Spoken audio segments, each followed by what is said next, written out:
to Silverton, there's a chill in the air that cracks the mind. Spooks the horses at night, makes you float in time. Well, that same chill hits me, and I cease to believe, and I look toward the track. I wanna roll away in vain. I'll never look back. Yeah, but then I look east. I look west. Hello, everyone, and welcome to the Artist to Artist show for the Rocky Mountain Biennial Art Show at the Museum of Art, Fort Collins. My name is Franklin Taggart, and I am the person who started this whole thing of Artist to Artist shows, and the museum very graciously brought this show under their wing in 2018. The Biennial show this year is our second virtual Artist to Artist concert, the first one being the mass concert. I'm pleased to welcome Lisa Hatchadorian, the director of the Museum of Art, Fort Collins. Lisa, tell us a little bit about the Biennial this year and how it's been doing it in the midst of a pandemic. Sure. Well, thank you so much, Franklin. And we're so happy to have the Artist to Artist house concert here at the museum. So the Rocky Mountain Biennial, we kind of resurrected it after 12 years of not having it. It's a wonderful, wonderful regional show, and it's the 7 states that make up the Rocky Mountain region. And let me look at my little cheat sheet. Those are Arizona, Colorado, Idaho, Montana, New Mexico, Utah, and Wyoming. And so with this, it was a little bit on a truncated schedule, as you know, with the pandemic, we had to not do some exhibitions and not do a lot of our fundraising. So everything was thrown up in the air. So we kind of put this exhibition together very, very quickly. It was good because knowing the amount of work involved, I think if I'd known that, I wouldn't have done it. But it ended up working out great. So we put out our call for artists. I think we had about a 3-week call. We ended up getting over 1,250 images in and over 350 artists applying, which was fantastic. And our juror, who is Leah Ullman from the LA Times, basically spent probably 3 or 4 days solely during the show. And we ended up with 106 artworks and 58 artists total in the final exhibition. Wow. That's a remarkable turnout for this particular show, especially given the circumstances. Yeah. That's really amazing. What was the process of selection? Did Leah do all of the selecting for the finalists of the show, or was there a selection process before Leah got to them? No, it was all her work. And there was a specific scoring process that we created on the application forum that we had. So she used that and then worked from that. That's great. That's what an amazing process.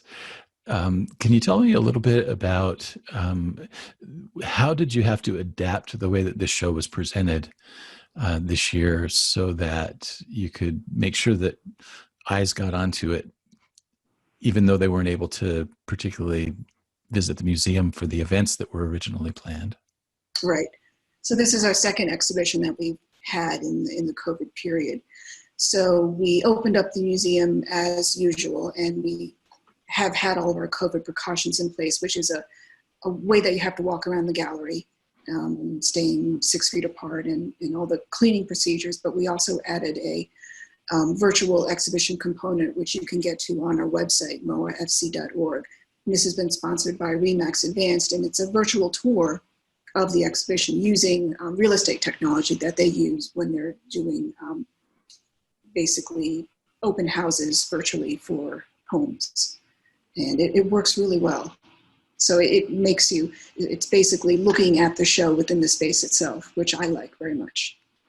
Wonderful. So the virtual tour is still available on the Museum of Art Fort Collins website, moafc.org.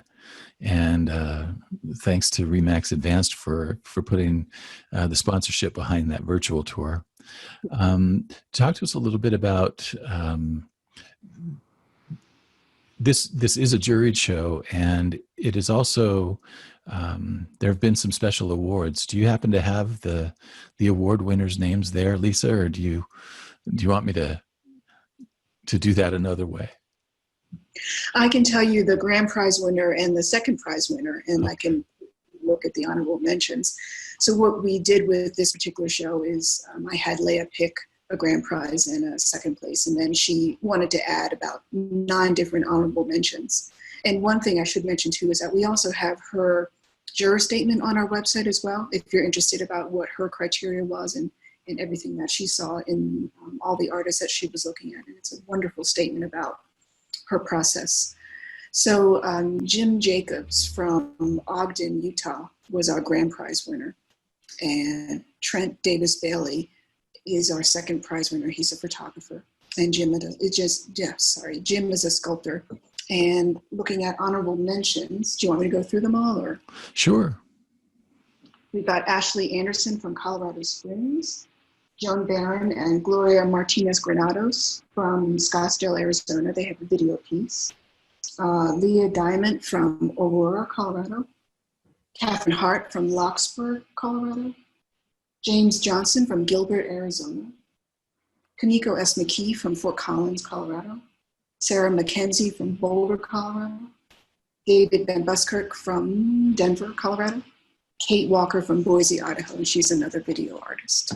Oh, wonderful. So the real cross-section from all the different parts of the region.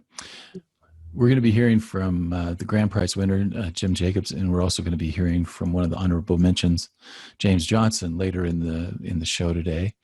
Can you talk a little bit about what's next for the museum? I know that there are a couple of exhibitions coming up later in the year. What do you foresee as far as how those exhibitions are going to be available to the public? What kinds of things do people need to consider before they visit the museum to see those? We've got 2 more exhibitions coming up for the rest of 2020. Basically, from October 2nd through the 25th, we have an exhibition of OtterBox products at 20 years, basically looking at how this company went from a small garage in Fort Collins to a worldwide company through all their wonderful products and maybe through some missteps over the years. So it'll be a really kind of in-depth, behind-the-scenes look at OtterBox. And then from November through December and the first week of January, we will have a really wonderful exhibition on global portraiture from a collector that we've worked with before called Wayne Yakes from his collection down in Denver. And I don't see many things changing about how the audience experiences the museum. I mean, I think we will still be open as we are, and we will still do the virtual components and have virtual programming. I don't think we'll be doing any on-site programming. So what we're doing now is what we'll be doing for the next 3 months or so. Okay. I wanted to say a special thanks to the Bohemian Foundation for sponsoring this particular program. This is the first year that we've received funding from the Bohemian Foundation for the Artist to Artist show. And can you talk a little bit, Lisa, about that particular partnership and how you've seen the benefit of what the Bohemian Foundation has supported here? Well, as we know, the Bohemian Foundation is such a generous funder throughout Fort Collins, whether it's music or other arts organizations or human service organizations. And we applied for funding through their Muse grant, which is kind of their arm of the foundation that does give out granting for music-oriented programming. And specifically told them that we wanted to do 4 to 5 concerts this year, and the funding would go towards paying the musicians, which is what it's been doing. And to us, it's such a wonderful feeling to know that we can pay our musicians and pay you for producing these concerts in the way that you should be for what the work is that you do. So I'm very grateful to them for acknowledging that we're trying to kind of bring a unique look at artistic programming through a musical lens through the museum. I appreciate that too.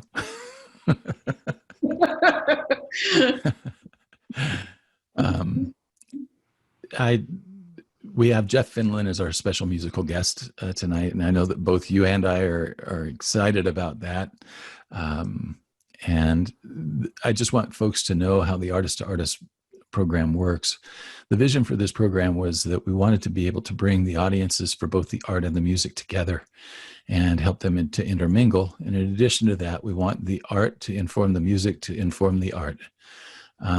What we found is that bringing these two together in this way helps people to have a much more informed and deep and memorable experience of both the art and the music.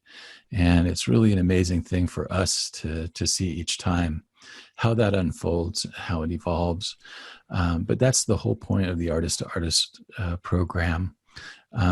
Finally, Lisa, I just want to thank you for, again, the support for Artist to Artist and all the other things that you're doing to just make the Fort Collins art scene explode with wonderful opportunities for artists and the public. So thank you for everything that you've done. Oh, Franklin, thank you so much. Thank you. Let's get on with the show, shall we? Yay, Jeff.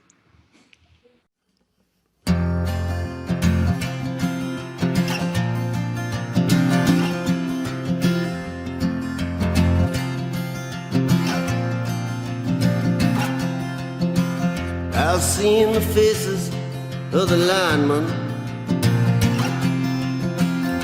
the little black boxes of the shinemen. Your train's delayed again, it seems, broken down in alchemy. I've seen the order in confusion, an empty hand behind illusion. Our years of sad company is just a place I was meant to be. But you're still a miner in a dream, broken down in alchemy. See what you must, my dear, I played my mail repair. There's only gold just to be. If but for one embrace could salt your wounds with grace, I'd give it all to feel your face just a shining next to me.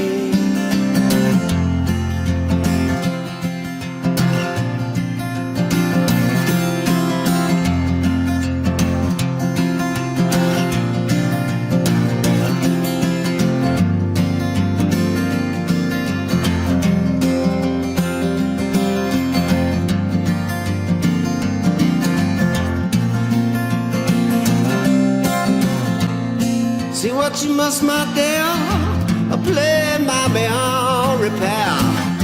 There's only gold just to pay. If but for one embrace could salt your wounds with grace, I'd give it all to feel your face just a shining next to me. I've seen the best minds lost in movement, fearful of only just to choose it, dissecting love to a degree,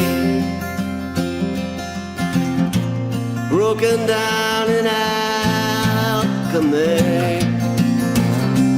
We're just a moment and not to choose it.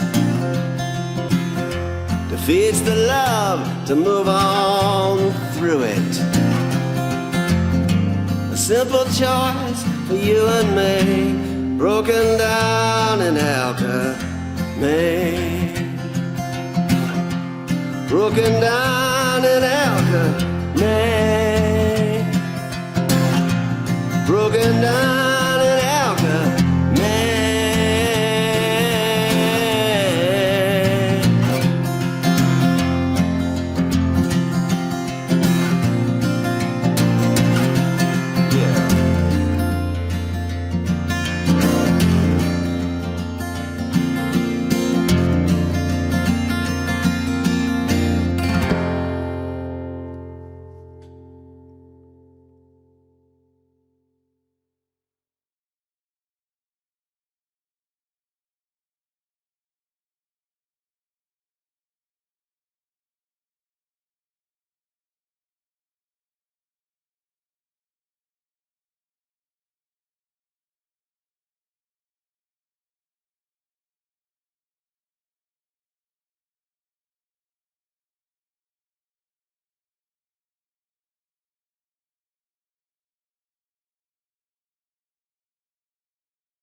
Our next featured artist is James Johnson, and James is an Alaska native. The style of artwork that he does, or the form of artwork, is called Tlingit art, and it's native to the tribe that he's from. He is now an Arizona resident, and welcome, James, to the Artist to Artist concert. Yeah, good ashish. Thank you for having me. Tell us a little bit about how you got into the Rocky Mountain Biennial this year. How did you find out about it? Talk about your application process. Yeah, it was pretty seamless, actually. I'm a Tlingit Indian from Southeast Alaska. I belong to the Edie clan, which is a killer whale clan. So I have really strong roots to Alaska in the art form. And I live down here in Phoenix, Arizona. I've been down here for the last 14 years now doing my art form. And I did that on purpose because I wanted to take the art form somewhere where I hasn't gone before. And this past year, I have a contract with Holland America Cruise Lines where they hire me to do carving demonstrations and speak about the Tlingit art form on their Alaska cruises in the summertime. Mm-hmm. And I met a couple from Fort Collins on one of the cruises last summer. And they started collecting my work in Fort Collins, and really beautiful people, Damien and Patrice. And I just saw them in January. I did a show in Denver, and we connected, had dinner. And then she sent me an email about an upcoming show at their local museum, which is the Museum of Art in Fort Collins. And it was the Rocky Mountain Biennial. And she said, our museum's really beautiful. I think you should sign up for this. It'd be great. And so kind of I looked into it, and the more I looked into it, I was really impressed with kind of their whole presentation and the way they kind of portrayed the art. And so I turned in my work, submitted my 2 pieces, probably 2 of my best pieces I've done this year. And they're both accepted by Leah, the juror for the show. And that was a tremendous honor to have my work kind of featured alongside, the 58 other artists in the show. And it was incredible. I went up for the opening of the Biennial and got to meet everyone at the museum, and everyone was really nice, and they did an incredible job displaying the artwork. And it was just, again, so seamless, and I can't thank them enough for all the effort they put in to making the show happen. Tell us a little bit about the entry or the entries that you sent in this year. Yeah, well, the two pieces I submitted, one was called Heat Salk. It's a killer whale clan hat. Like I said before, I belong to the Edie clan, which is the killer whale clan. My family lineage, they're all chiefs of the Hoot-Sumukwan, which is in Angoon, Alaska. They're all Edie chiefs. And so that piece I carved honors them. If you place that piece, 200, 300 years ago, that could be a prized piece amongst our people. My grandfathers could wear that hat. And it was a really beautifully carved piece I did. It actually, in June, it placed first place at a big jury show in Alaska for wood sculpture. It was called the Alaska Celebration Juried Art Show, and that happens every 2 years. It features the best Tlingit, Haida, and Tsimshian artists. And so for that piece to take top prize for wood sculpture was an incredible honor. I got pretty emotional when that happened. And so, again, I turned in that piece for the Rocky Mountain Biennial, and, fortunately it was chosen to be featured, which was, again, a huge honor. And then the other piece was a bentwood box that I carved. And again, it's more traditional. Those 2 pieces are real traditional pieces that were created by our people and used by our people for thousands of years. So it was really admirable to share that with this new area and have it featured in the museum. But yeah, both of them have been on display, and really honored. What place does storytelling have in the work that you do? Yeah, well, in our culture, there's no word for art in our language. Mm-hmm. And so everything that you see, all the sculpture and all the lines and everything, that was an art form that was created by my ancestors thousands of years ago. And that was completely integrated into our culture, where the history of our people was never written down. It was an oral history that was passed on from generation to generation, and that those stories and that history can be told through the art form. You know, that story could be told through, you know, through a mask, could tell that story, a box, you know, a headdress could tell that story. And back then, like I said, there's no word for art in our language, and so you were considered a carver for your clan. And so it's your role to create these pieces for your clan that preserve that history and that story. And so that's it's bigger, so much bigger than just something that looks pretty. You know, it tells the history of our people, and this is where we came from. Before we started the recording, we were talking a little bit about, you mentioned the Northwest Coast, and talk a little bit about some of the other historical pieces that might be informed or that might inform your art that are, you know, related to that region. Yeah, well, I mean, most common is people talk about totem poles. Mm-hmm. You see the totem poles that the Northwest Coast people carved. Predominantly, you know, Tlingit were totem pole carvers. And totem poles, there's a number of different styles of totem poles that our people carved. You have clan crest poles, like I'm Daklaw Edie, Killer Whale clan. And so all the totem poles always face the ocean because our people were seagoing people who traveled by canoe to villages. And you'd approach, you could read the houses by the totem poles. You could say, that's Daklaw Edie, that's where I belong, that's where I'm welcome. And so, for example, like those poles are a pretty strong characteristic of Northwest Coast people. But if you really understand the art form, it goes back thousands of years. You know, it's some of the greatest art ever done by any group of people in the world. You know, the size of our sculpture, we carved in cedar, and our clan houses were carved in cedar, our canoes were carved out of cedar.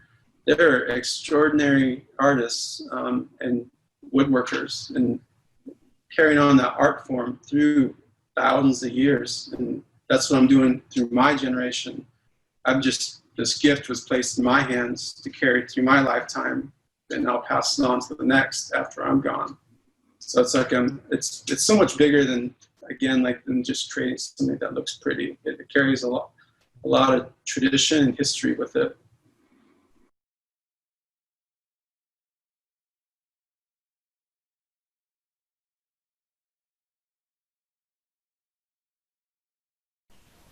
Welcome to the Artist to Artist show for the Rocky Mountain Biennial 2020 concert. My musical guest for this particular show is going to be Jeff Finlin. And Jeff is a Fort Collins artist. He's certainly not a Fort Collins native, nor would I want him to be. But Jeff is a person who's a well-traveled musician, has been around for a good while, and has a lot of remarkable and unremarkable experiences in the music realm. But I just wanted to say thank you and welcome, Jeff, to the Rocky Mountain Biennial. Thanks for having me, Franklin. Well, we're excited about this show. Again, this is our second show in the midst of all of the COVID quarantine, so we haven't had the ability to have a lot of live events at the museum. But one of the things I was curious about, Jeff, is how you have weathered this time of pandemic and quarantine and et cetera, et cetera. How have you been doing through all of this? Well, it's just weird, you know. I mean, it's just, you know, I catch myself, you know, every time I get out of the car to go in the store, I have to go back for my mask halfway across the parking lot. You know, I'll be, you know, talking with friends about, you know, being a little bottled up and, well, we should just book a flight here or go to Canada or go to Mexico. And then you stop mid plans and you go, we can't go anywhere, you know. It's just, so it catches me by surprise still, you know.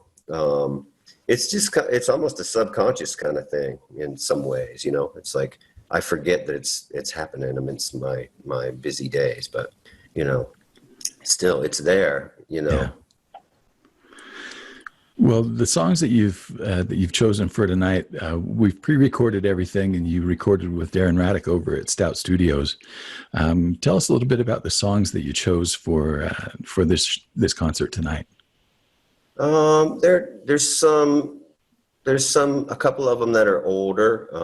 I did a song called Love Weighs 18 Tons. It was on my first record that I put out on cassette, in 1991, and then it actually made it onto another CD called Original Fin later on, because I just put that one out on cassette and nobody heard it, So, and then I chose another one called Tears Roll By, which has never been released.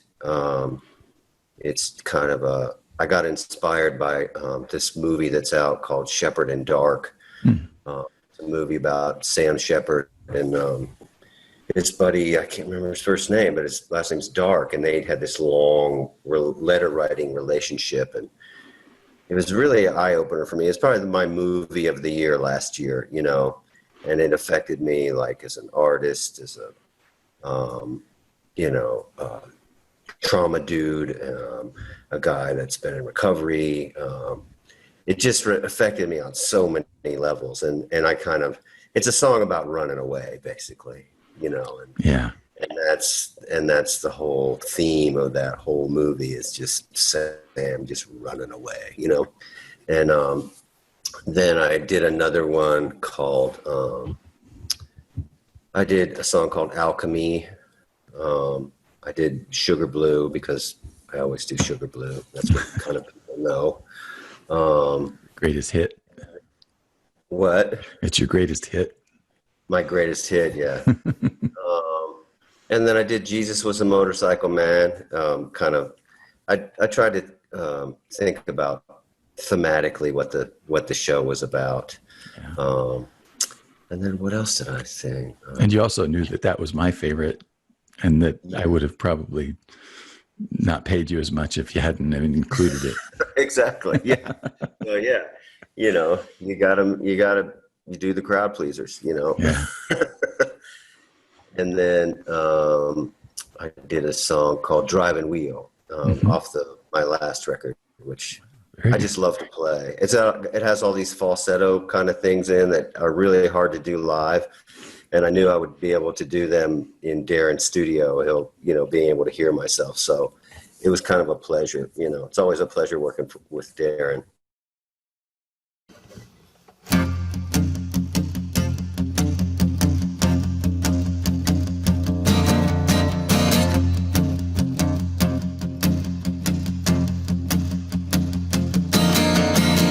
Rolling down a road with nowhere to go, got a pocket full of Wyoming wind. Cobra in my pipes in an empty mind, I see God coming around the bend. Got an empty heart, a future without any plans. A notion in my bones that Jesus was a motorcycle man.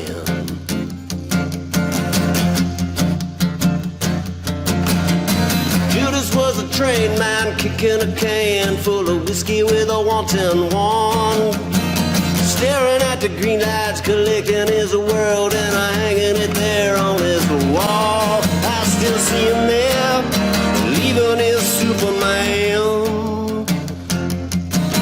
I selling his soul out of the back of that Econoline van with no notion at all. Jesus was a motorcycle man. Whoa, whoa, whoa,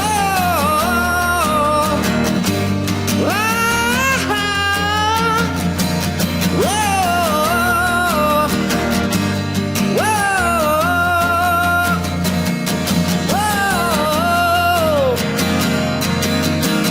whoa.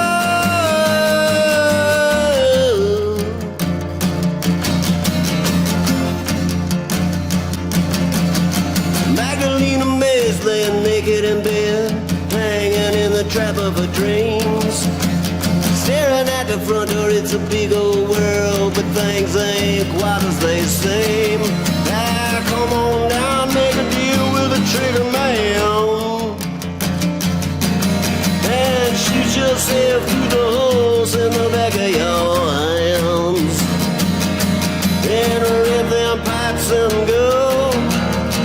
Jesus was a motorcycle man. Whoa, whoa,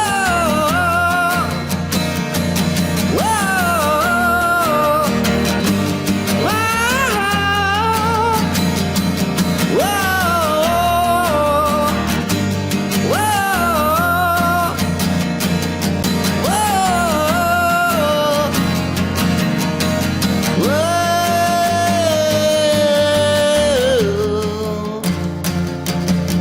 yeah.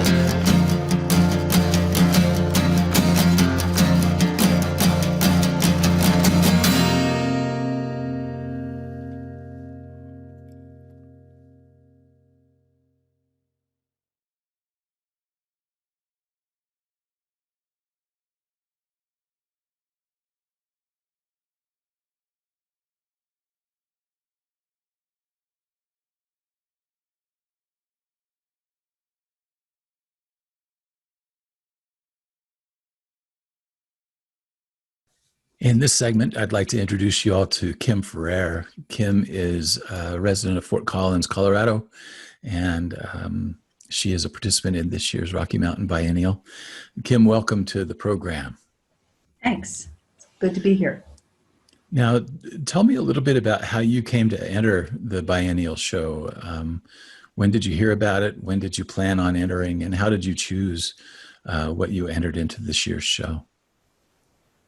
Well, initially I got an email through CSU. I teach in the art department there.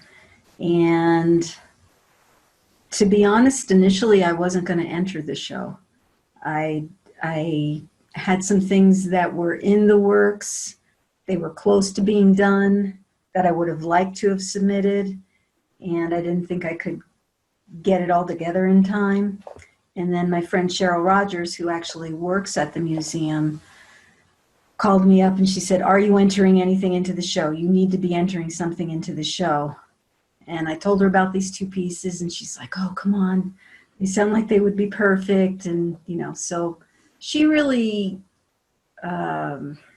gave me that little extra push that I was like, okay, come on, let's see if you can make this happen. And I did. And, actually the other big consideration was the juror. I looked her up and I was really impressed by her writing and the art that she likes to talk about and review. And I thought, wow, if I don't enter this show, I'm really going to miss an opportunity here. So I did, and then I got in, which was kind of a surprise to me, actually. You never know what a juror's looking for. You never know if a juror has a theme that they're working with and if you're going to fit in. And it's always luck of the draw, really. Have you done other shows at the museum? Yeah, actually, I was in the Biennial. I want to say the last time they ran it, which was quite a few years ago. I'm pretty sure I was in that Biennial show 2 times, and that was a long time ago. But it's a great space, and I was in a couple of shows at the Lincoln Center, which again was a long time ago, but that's a really, really nice space too for any artist, local or not. The inspiration really is when you get to a point later in your life, and I think 60 is a real marker when you start looking at time very differently. The lens of time changes quite a bit. And sure, you're still looking back at all the events that have happened in your life, and you start to look forward in that timeline too, and you realize you've lived more than what you have left. So those two pieces were created in tandem. Mm-hmm. And the one is about the past, that being frozen in a very particular moment in time. And that piece in particular speaks to a moment in time in childhood, young childhood. And the piece on the wall, called From Beginning to End, for me, that one represents the whole timeline and events that can happen that really leave a mark on you forever, mm-hmm. As you're moving forward or further along the line, or the gangplank. It's what it feels like sometimes. There's these events that have happened that leave a mark, leave a scar, are life-changing. They change your path, all those things. And that piece for me is almost like a measuring stick of those type of events and the transition.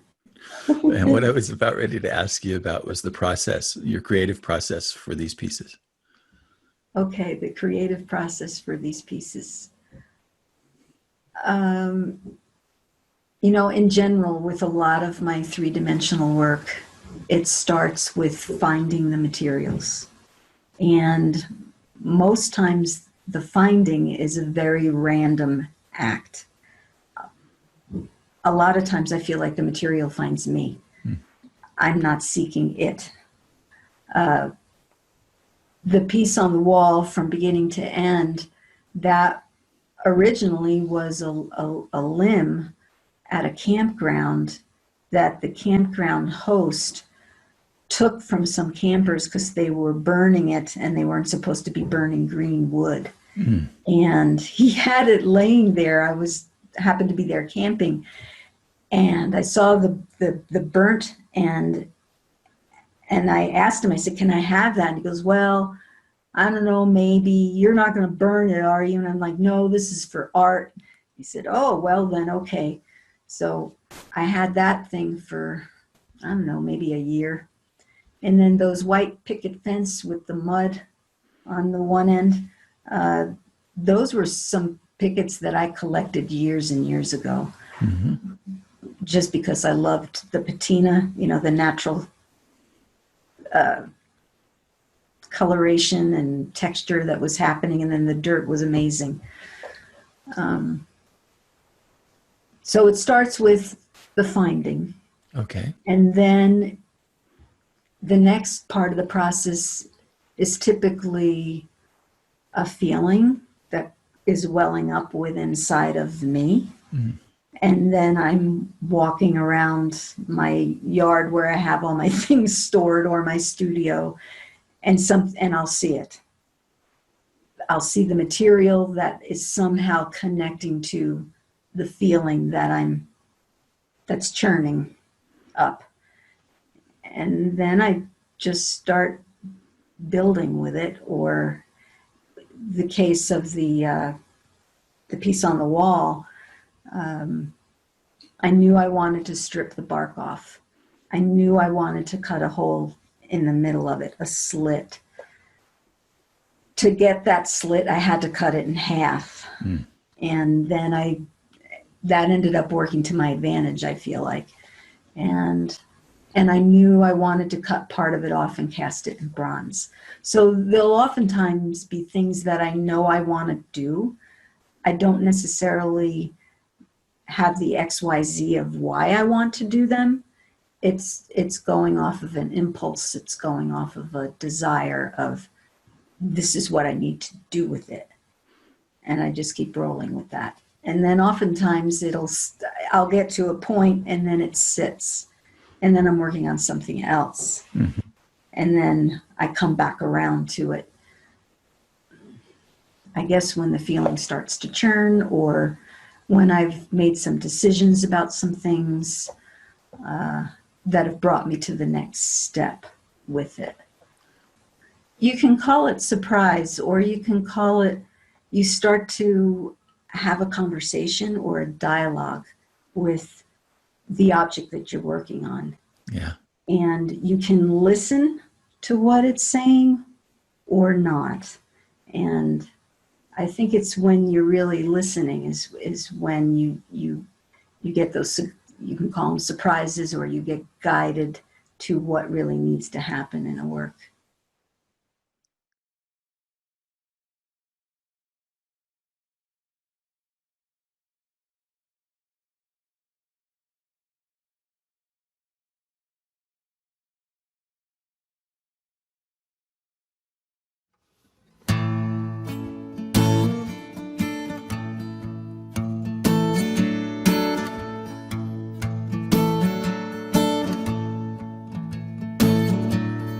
Rain does at midnight, and the highway from the headlights.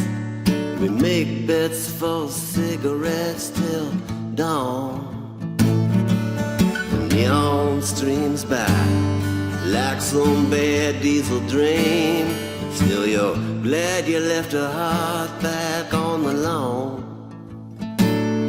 Now the motor may grab you, but it never quite saves you as the coffee curls your mind from a yawn.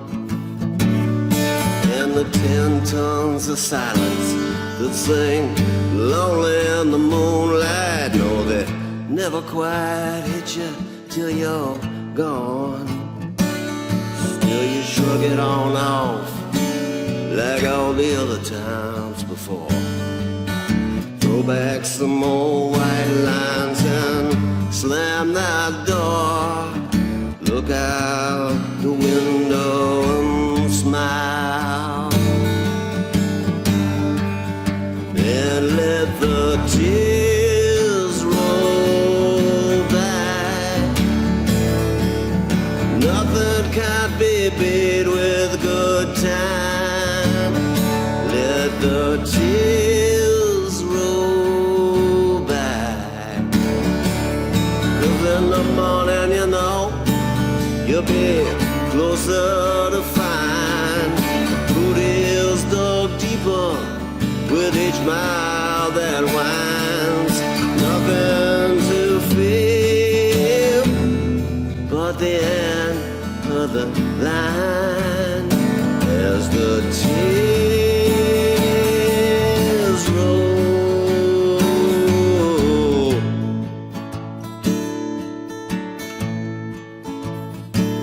I tried to settle my emotions at the Cherokee truck stop with a beefalo burger and home fries, but they wouldn't have none of it. Told me to get out, no they didn't lie, the crazy in my eyes. So I balled Jack through the sagebrush with a heart on my heels, and when daylight broke she was gone. But she always creeps back when the night drops her eyelids to remind me I could have been wrong. Still you shrug it on off like all the other times before. Throw back some more white lines and slam that door. Look out the window and smile, and let the tears roll back. Nothing can be beat with good time. Let the tears roll back.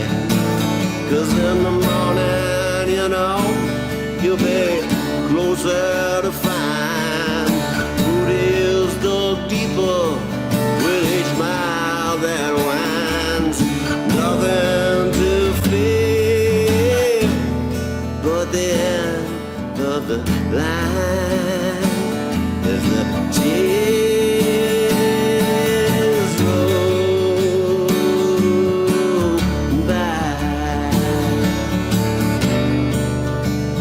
Tears roll by. Tears roll by.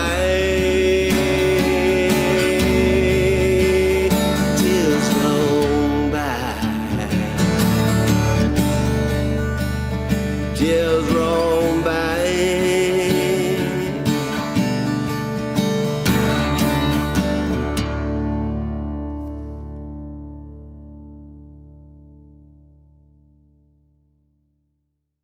Your last record that you put out was it The Guru and the Girl? Yes. And that's been a couple of years out now. Is that right? When was that finished? Was it 2 years ago? Probably 3. Has it been that long already? Yeah. Probably 3, yeah. And you produced that over in Europe. And was it in the Netherlands you were in? Yeah, I worked with this guy named B.J. Bartmans, who's an old friend of mine, you know, back when I was releasing records on labels out of England. I'd always go tour in like Ireland or Holland or, you know, wherever. And he was just a guy I happened to hook up with somehow. I can't even remember how I met him. And we toured, and I hadn't seen him in quite some time. And I really wasn't planning on doing a record. And I just played him some songs, and he's like, please let me produce this thing. And, you know, so we made a deal, and I was over there touring, and I just said, all right, make some coffee, and here we go. And 7 days later, we had a record start to finish, just me and him playing everything. It was really great, fun, fast. That's how I like to make records, like really fast, and just you get this creative energy going, set everything up, and just start building tracks, you know.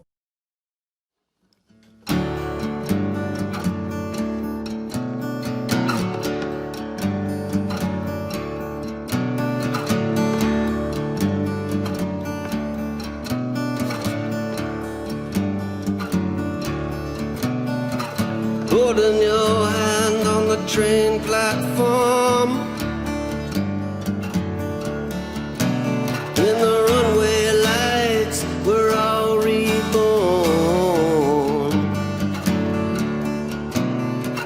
Take off and land in the sheer surprise.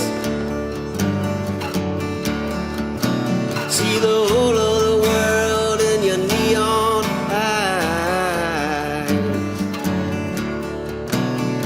My hunger draws a golden seal where my love unfolds and the emptiness reads. My heart explodes in your driving wheel.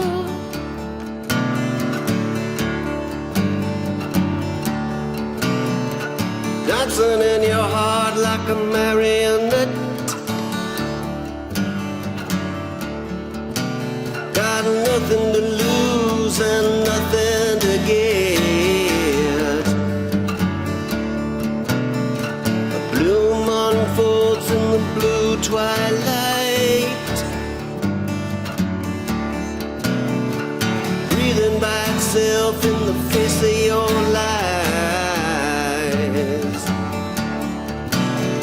My hunger draws a golden seal where my love unfolds and the emptiness feels.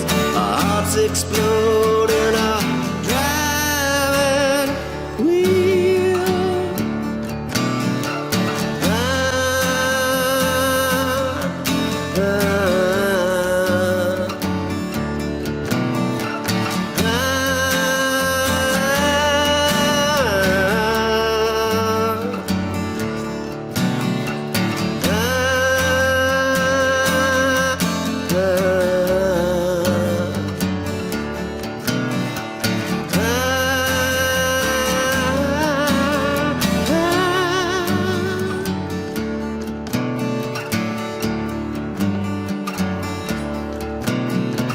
Three to the count, no other plan. Get a line, drive Roper right into the stands. I know sweet sweet lady, that you'd show me a sign. And it always seemed to come in the nick of time. A hundred draws the golden seal where my love unfolds and the emptiness leaves. Our hearts explode in your life and real.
Can you tell me a little bit about how you heard about this this particular show and what drew you to enter?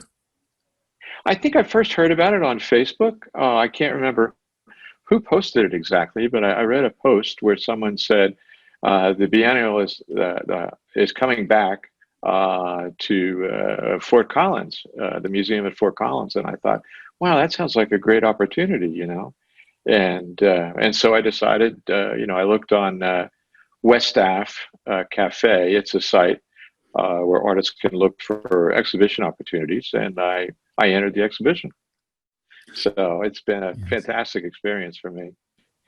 Well, there are three works in the show, and one of the pieces they're all from a series called Graft, and the idea of grafting in the traditional sense is a process to join two different plants together, generally of the same species, but different varieties, to make a more productive plant. So, for example, you might have a plant with a very strong rootstock and another plant that's very good at bearing fruit, and so you join the two together. In mine, it's a metaphorical term, but generally, what I take is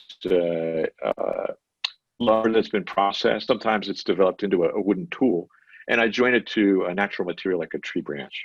And so, in one of my works called Bubble, it's a cherry limb, a cherry branch, I should say, a small branch that is attached to the wall. It comes up and transitions in through the graft, transitions into just sort of a cylindrical form that loops overhead that's also made out of cherry.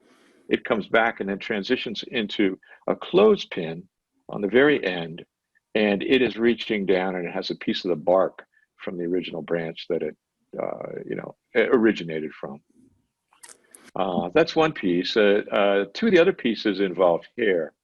One of the things I'm interested in is our relationship to non-human nature.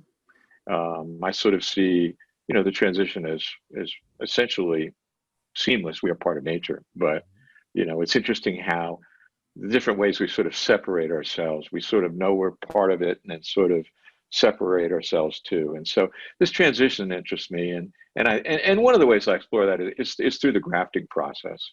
But I thought, well, why not use actual, you know, something human to graft in? And so, you know, I thought about hair and the hair extensions people use and sort of graft onto themselves to make themselves more beautiful or whatever their, trying to do. And so in two of the other pieces, I have one is a cherry branch with quite a few other branches on it. I think there's hair grafted onto the end of every little twig.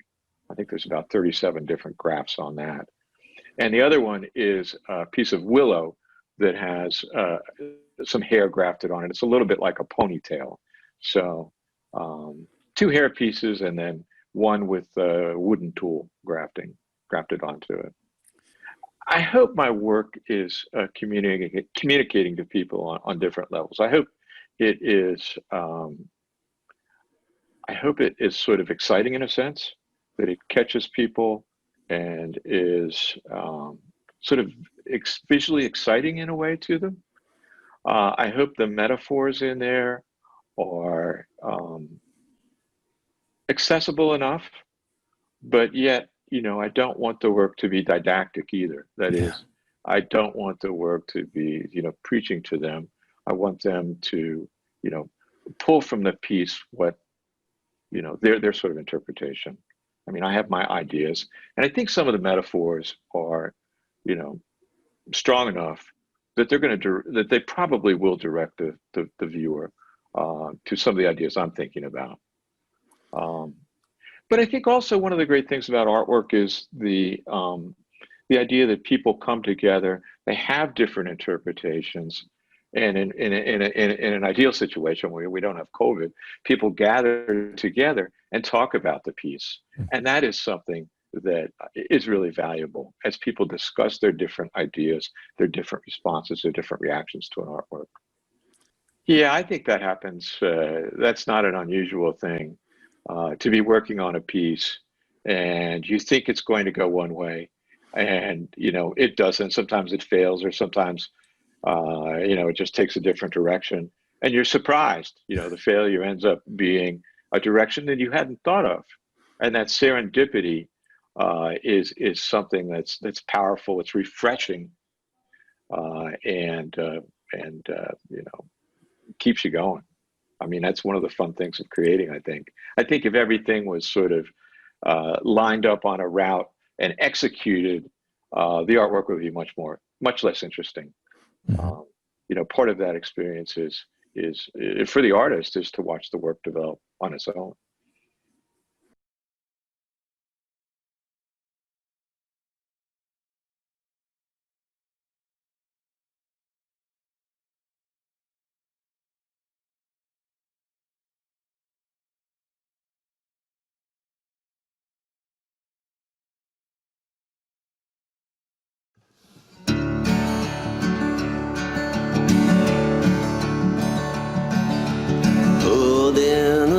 Stop, look for your name in the directory use.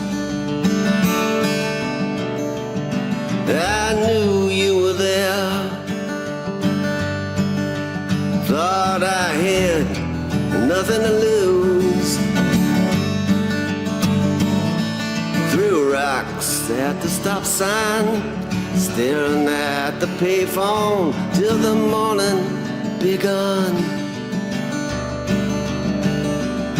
You were the only road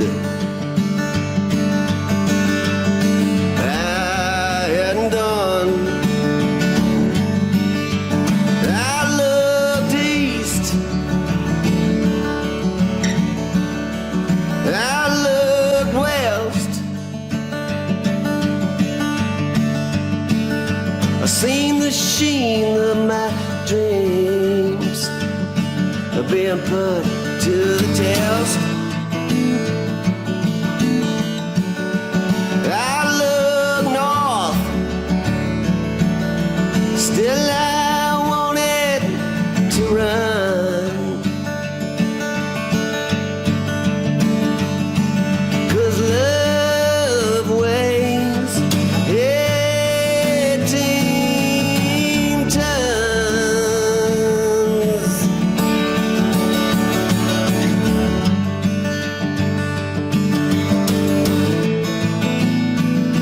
A few drinks at the bar behind the wheel of my car. I'm ready to turn right, but it's a left at the light and into the night.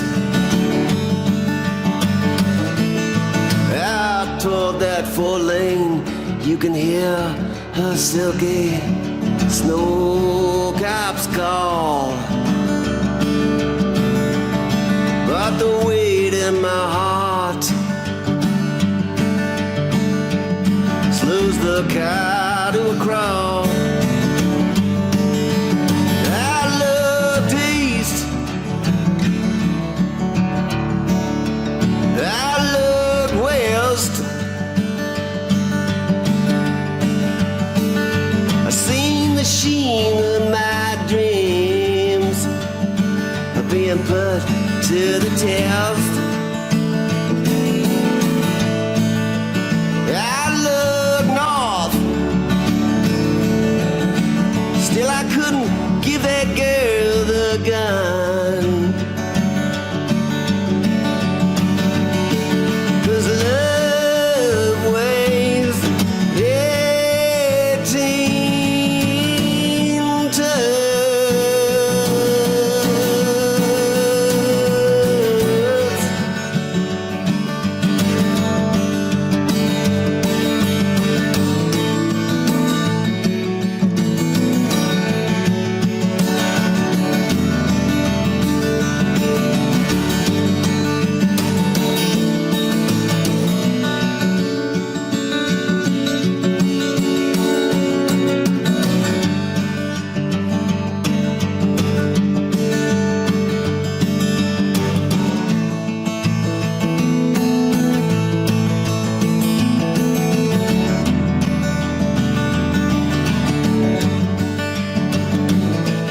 From San Juan to Silverton, there's a chill in the air that cracks the mind,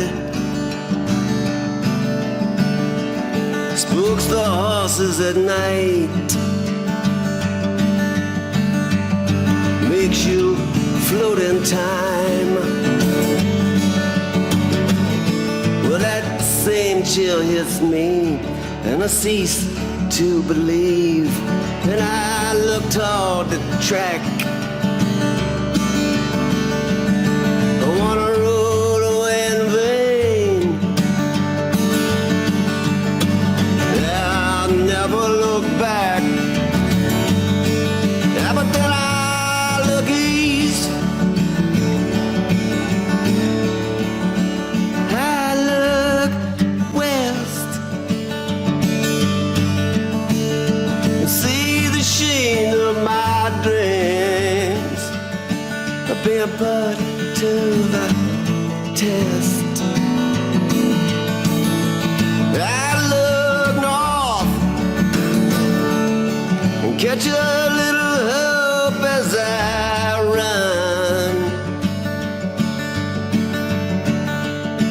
'cause love weighs 18 tons.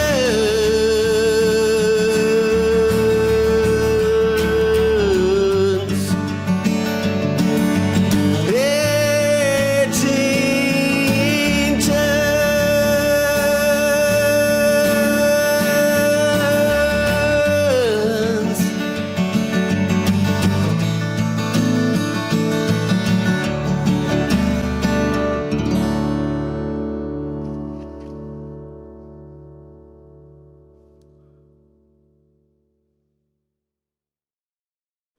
So a few years ago, you added recovery yoga to your list of things that you're offering to the world.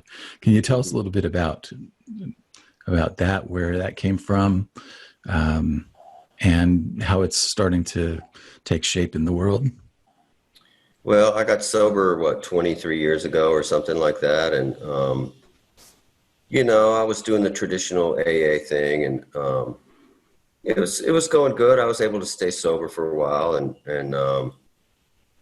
but they say in those programs, what's required for recovery is a spiritual experience. And if we fail to deepen our spiritual life, whatever that may be, it's different for everybody, then, you know, we're bound to failure, you know. So, and about 4 years in, this yogi came into my life, and it was just really one of the most profound things I'd ever experienced with this guy. And he was doing things that I couldn't explain to my energy and me, and when I was ever in his presence. And he taught me some things that really set me on, you know, this kind of grand spiritual highway. And it, you know, they always say when the student's ready, the teacher shows up. And that was definitely my case. That was definitely my experience, you know. And I just wrote a book. I tell that whole story in this new book called The Secret of Recovery, and about meeting him and how that happened and how serendipitous really it was in my life. So that's kind of how it happened. And then, you know, that was a kind of 15-year process going back and forth with him. You know, it was crazy, you know. And that's kind of what this book's about. It's about that process and that path and how that played out for me in relationship to traditional recovery, which helped, but didn't take me all the way across the river.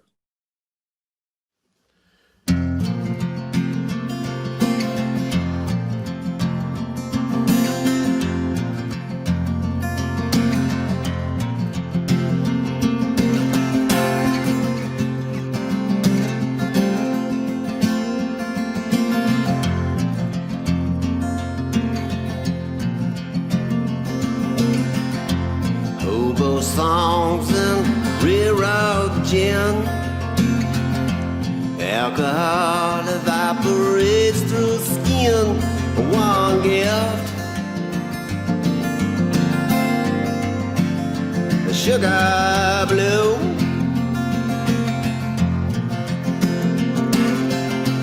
I feel your kiss in his angry eyes.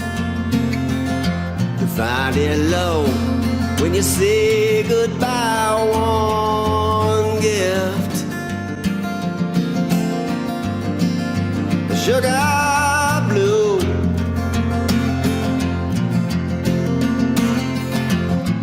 Holding darkness up to the light. The other side shows through. The raven song, it breaks the night and arises from me through broken hills. The sugar blue.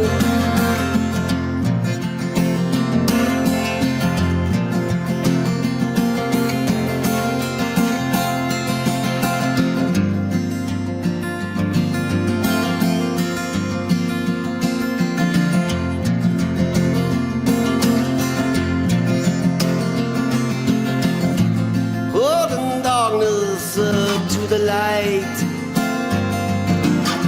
the other side shows through. The raven song, it breaks the night and arises from me through broken hills. Going nowhere, somewhere's song, finding right in what went wrong. One gift, sugar blue. One gift, sugar blue.